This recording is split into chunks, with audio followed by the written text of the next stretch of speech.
Všetkým vám prajem nádherný deň a dnes som vybrala špeciálne zaujímavú tému, na ktorú som dostala inšpiráciu pri veľmi príjemnej konverzácii pri obede na terase s priateľmi. Takže poďme na to. Otázka DNA a medzirasových ťažkostí, ktoré to spôsobilo, je dôležitá v súvislosti s Atlantídou a tento deň sa vám pokúsim ukázať prečo a aké bolo historické poradie a pozadie a kontext. Počas Atlantídy bolo prítomných viac ako jeden typ humanoidov.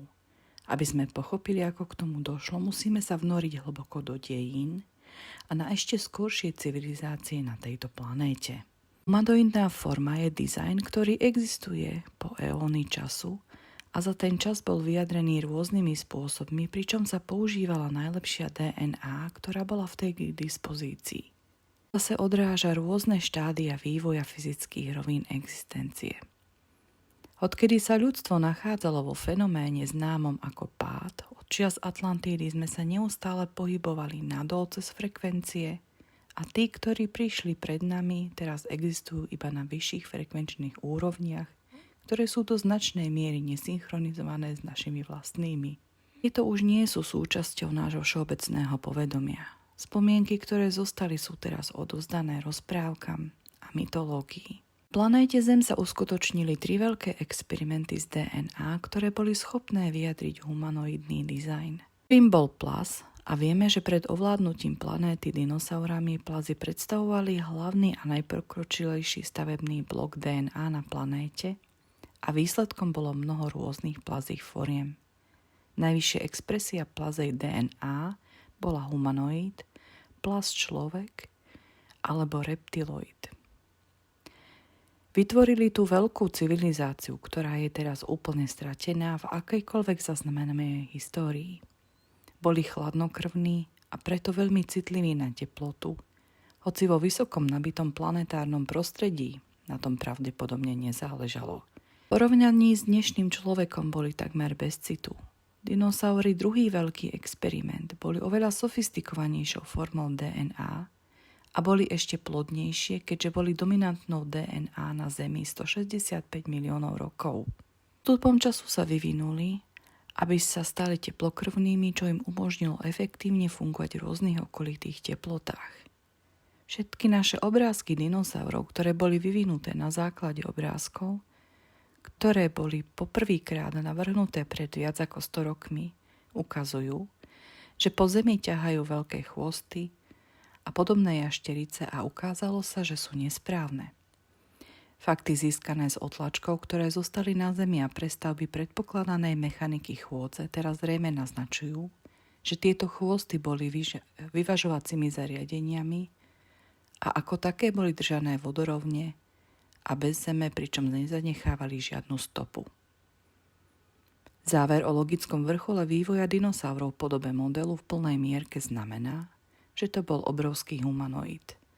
Takže humanoid založený na dinosaurej DNA alebo dinoid je teraz predbežne podporovaný najnovšími archeologickými nálezmi. Veda teda len začína podporovať to, čo detskí spisovatelia komiksov a veľkých sci-fi seriálov, ako sa zdá, vedia už 10 ročia. Existuje množstvo humanoidov, ktoré sa vyvinuli v minulosti na základe rovnakého základného dizajnu ako my a využívajúc najlepšie DNA, ktorá bola k dispozícii, tak napríklad Cardassiani zo Star Treku sú rasa reptoidov, humanoidné bytosti založené na plazej DNA. Klingoni sú dinoidská rasa a humanoidi na základe DNA dinosaura. Dinoidi boli druhou humanitnou civilizáciou na Zemi v praveku. Rovnako ako reptoidi už dávno odišli a presťahovali sa, aby kolonizovali iné miesta. Ale akú to má súvislosť s Atlantídou? Všetci sme si nejasne vedomí toho, že tieto úplné civilizácie tu boli pred našou zaznamenanou alebo dokonca špekulovanou históriou. Najprv reptoidi s ich výrazne nezávažným bezcitným vystupovaním, potom dinoidi, ktorí ešte boli teplokrvní, oveľa viac ako my.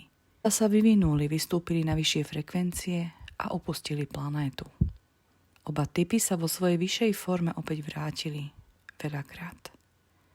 Vo vesmíre bolo rozšírených mnoho civilizácií založeným na jednom alebo druhom z dvoch hlavných typov DNA a existovali aj iné deriváty DNA humanoidného dizajnu. Dejiny z kníh zo siene Amenty zaznamenávajú rasu Alteánov, ktorí cestovali cez 2 galaxie, aby sa usadili na Marse, kde strávili 200 000 rokov vývojom novej DNA, z ktorej pochádza ľudská bytosť. Tretí veľký vytvorený experiment DNA na Zemi. Potom len za 2 generácie geneticky upravili pôvodných antropoidov, aby vytvorili prvých skutočných ľudí. Pokračovali v pozorovaní, riadení a vedení novej ľudskej rasy po 100 000 rokov, keď sa začalo jej dlhé vývojové obdobie. Vnite si podobnosť medzi menami Alteán a Atlantíďan. Dinoidi boli oveľa vyvinutejším humanoidným typom ako ľudia, pretože existovali neporovnateľne dlhšie. Ich DNA však bola v konečnom dôsledku menej schopná ako ľudská DNA, takže ich konečný vývoj nemohol ísť ani zďaleka tak ďaleko ako plný potenciál ľudskej bytosti. Hľadali teda spôsoby, ako obísť toto obmedzenie a najmä to robili energeticky, rozvíjajúc dvojvrstvovú štruktúru duše. Táto mriežka predstavovala celý systém vzájomne prepojených energetických štruktúr, ktoré medzi sebou privádzali 12 veľkých lúčov, energetické stavebné kamene vesmíru na fyzickú planétu. Tieto lúče poskytujú všetko, čo je potrebné na udržanie najbohatšieho a dlhého života pre všetky fyzické formy života. Dinoidi, reptoidi a domorodí ľudia teda všetci čerpali z energetickej siete, ktorá bola vysoko nabitá, aby už sa uživili. Jedlo, ako ho poznáme, bolo pre potešenie, nie na prežitie a aby si udržali vysoké frekvencie. Energetická mriežka tiež interagovala s dušou alebo plášťom vládnúcich dinoidov, čo im dávalo energiu pre ich výrazne posilnené sily. V celom vesmíre panovalo veľké znepokojenie nad ľudským experimentom. Nikdy nebolo toľko potenciálnych síl zabalených do jednej formy DNA. Pozoruhodné síly, ktoré dinoidi mali vďaka svojej nadduši, boli všetky zabudované do ľudskej DNA, ktorá by nakoniec ohrozovala duše dinoidov. Ešte väčšou hrozbou bolo pridať k týmto latentným silám koncept úplnej slobodnej vôle a seba určenia a tento plán sa mnohým zdal byť extrémne hlúpy. V dôsledku toho plán zahŕňal rozkol na každej úrovni v našom vesmíre. Elohim, rad Melchidezekov, Esénov, anielské ríše, všetci boli rozdelení kvôli tomuto plánu. V skutočnosti to bol základný zdroj oddelenia. Tento argument sa v Atlantíde prejavil niekoľkými spôsobmi. Poprvé, na ľuďoch bolo veľa genetického inžinierstva, ktorého cieľom bolo spomaliť náš vývoj. Ostatné skupiny vedeli, že ľudia boli stvorení na to, aby ich predbehli a najmä otrhnutá skupina Melchizedekovho rádu, všetci dinoidní kňazi, bola nápomocná v snahe spomaliť ľudskú formu podstatným znefunkčnením ich DNA. Dinoidi a reptioidi sa tiež usilovne snažili vštepiť do seba ľudskú DNA, aby získali výhody značne vylepšenej ľudskej DNA. Príbehy o genetických experimentoch, z ktorých niektoré sa stali veľmi bizarnými, sú teda založené na realite tej doby. Po druhé, a to priamo súvisí, existoval veľký rasový tlak a dominancia, fenomén, ktorý bol v tom čase celkom nový. Vládnúci dinoidi si bolestne uvedomovali, že niekedy v budúcnosti sa ľudia stanú mocnejšími ako oni sami. Stali sa tým veľmi neistí a bol to jeden z podkopávajúcich faktorov, ktoré podkopávali to, čo kedysi bolo modelom vzťahu v komunite a neúprosne viedlo k pádu Atlantídy. V konečnom dôsledku však pád Atlantídy z veľkej časti súvisel so zneužitím veľkej energetickej siete, ktorá bola jej lúčovým podporným nástrojom a udržiavala Atlantídu na konštantnej vysokej vibračnej úrovni. Energia siete bola odklopená a odklonená na vytvorenie veľmi silných vojnových zbraní, ktoré by mohli prostredníctvom použitia masívnych kryštálov ako akumulátorov dodať výbuch energie s účinkom nepodobným modernej jadrovej zbrani. Väčšina našich dnešných púští je výsledkom použitia tejto zbrane v akcii proti rôznym skupinám po celej planéte. Nasadenie tejto zbrane spôsobilo poškodenie a postupné prasknutie mnohých zemských tektonických platní, čo malo viesť k obrovskej sopečnej aktivite okolo planéty a nakoniec spolu s ďalšími faktormi spôsobiť, že hlavná platňa, na ktorej stála Atlantída, sa rozpadla. Nepripomína vám to dnešný pád?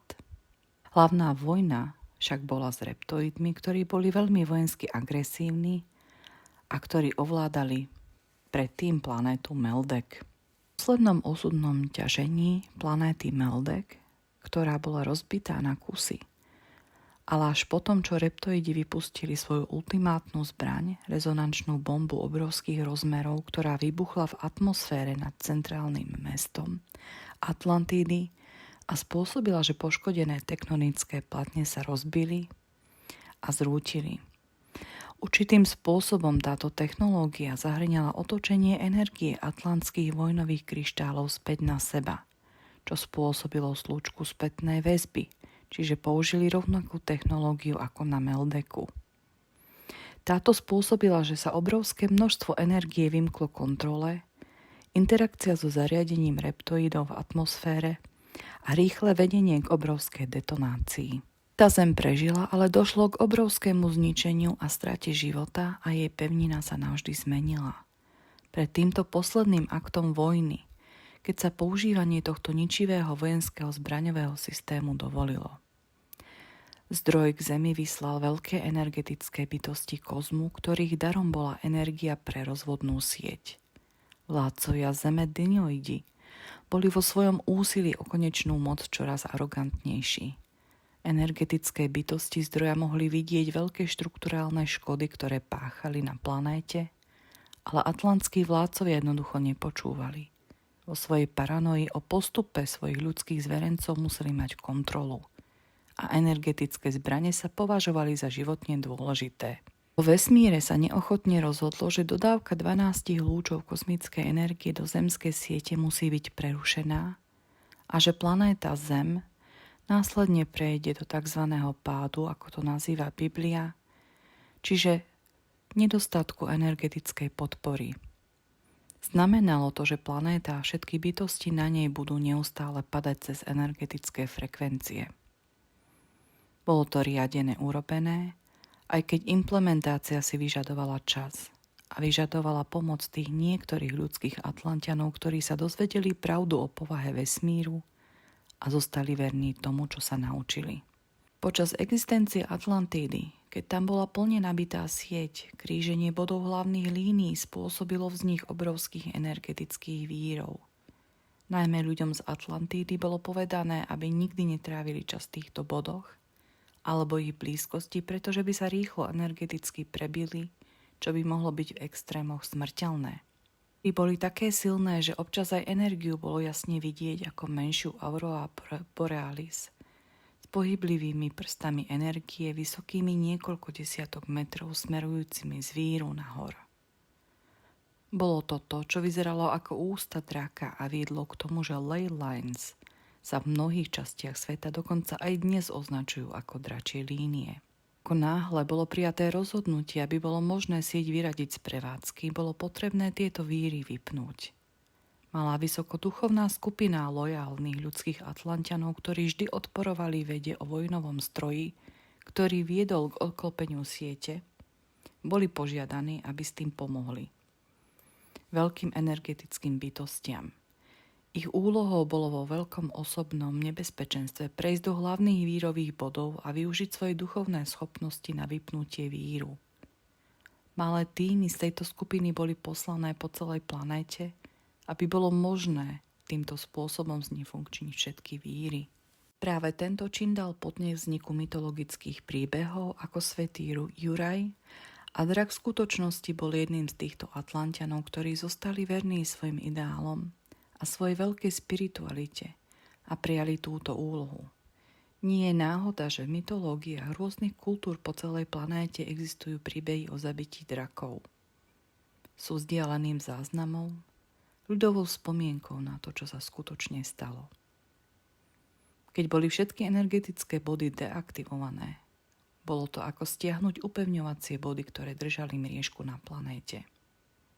Čo zostalo z energetického hľadiska, bolo len 7 veľkých lúčov a tie boli prítomné len s nízkou energiou v modifikovanej a degradovanej forme, ktoré sa odtedy odrážajú v 7 hlavných čakrách ľudského tela. Energetická sieť sa potom doslova oddelila od planéty a odišla na svoju vlastnú bežnú dráhu. Dá sa povedať takmer planétu obsahujúcu všetky vyššie dimenzie Zeme, ale nie fyzické. Toto sa zhodovalo s poslednými vojnovými činmi medzi dinoidmi a reptoidmi, ktoré spôsobili fyzické zničenie. Oddelená mriežka sa vracia do konjunkcie so Zemou za každých 2000 rokov a odtedy sa udialo veľa zdanlivých, magických vecí a z niekoľkých rokov, ktoré boli vyššie sily dočasne znovu prepojené. Naposledy sa to stalo, keď bol Kristus na Zemi a pred pár rokmi.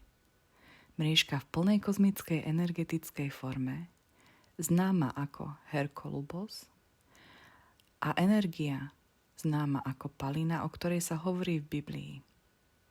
Na planéte donedávna zostal len slabý magnetický tieň skutočnej mriežky, ktorý bol sotva viditeľný. Zranenie mriežky malo dramatický vplyv na preživších dinoidných vládcov. Bez mriežkovej energie, ktorá by ich udržala, bola ich duša, ich čas, ktorá obsahovala všetky magické a energetické sily, ktoré im dali moc vládnuť znefunkčnená. V skutočnosti prebytočná duša sa stala prekážkou, ktorá im hrozila odčerpávanie energie a väčšina z nich utiekla na planéty, aby hľadali iné energetické prostredie, ktoré by ich udržalo ďalej v plnej sile. Niektorí väčšinou s vysokým stupňom oddanosti experimentu na ľuďoch sa rozhodli zostať, ale urobili tak s výkonom, ktorý bol značne znížený v dôsledku odstránenia siete. A vedeli, že sa bude postupne ďalej znižovať, keď energie planéty bude stále nižšia. Iba ako príklad, faraóni boli jednou dinoidnou skupinou, ktorá to urobila, ale mala čoraz menšiu silu a ako čas plynul a rodili sa nové generácie, ich veľké stavby boli čiastočne zberateľmi kozmickej energie, ktorá ich mohla osviežiť a zachovať ich sily, ale v konečnom dôsledku, pretože vo vesmíre existuje zákon harmónie a zákon akcie a reakcie, tento prístup len oddialil nevyhnutný koniec ich kontroly. Pozrime sa teraz do neďalekej minulosti. Počas 12 mesiacov v roku 1995 bol pozorovaný jav, keď sa energie mriežky Ley Lines zvýšili 100-násobne. Spôsobila to ich rezonancia s blížiacim sa Herkobulusom, skutočnou originálnou mriežkou bez planéty. Približne 7. decembra 1995 sa sieť uzamkla na planéte namiesto toho, aby prešla priamo okolo, ako sa to stalo už mnohokrát predtým. Na konci roku 2023 sa po celom svete uskutočnili obrady, aby sa začal proces opätovného uvedenia mriežky do jej skutočnej formy, ktorá je vysoko nabitá a multidimenzionálna. Všetkých 12 kozmických energií je teraz prítomných po prvýkrát od Atlantídy a teraz je tu 13. energia, ktorá sa po prvýkrát objavuje okolo celej planéty. Pre tých, ktorí vedia, dám vám iba kódové heslo. Reuche. Táto energia drží celý systém pohromade vo forme, ktorá je vysoko odolná voči zneužitiu. Táto energia, ktorá bola zasiatá pred viac ako 2000 rokmi, je to, čo by sme teraz mohli nazvať Kristovou energiou. Mriežka, ktorá dala vznik a podporovala Atlantídu, je späť, priatelia. Momentálne sú všetky energetické štruktúry, ktoré predstavujeme, na svojom mieste a vďaka svetelným bojovníkom fungujú a zostupná Kristova energia zahaľuje celú planétu. Veľký rozdiel je v tom, že teraz sa ľudstvo veľmi vyvinulo. Bolo zmierené s dlhou skúsenosťou, s pádom, oddelením a všetkým, čo s tým prešlo mnohými stovkami, ak nie tisíckami inkarnácií.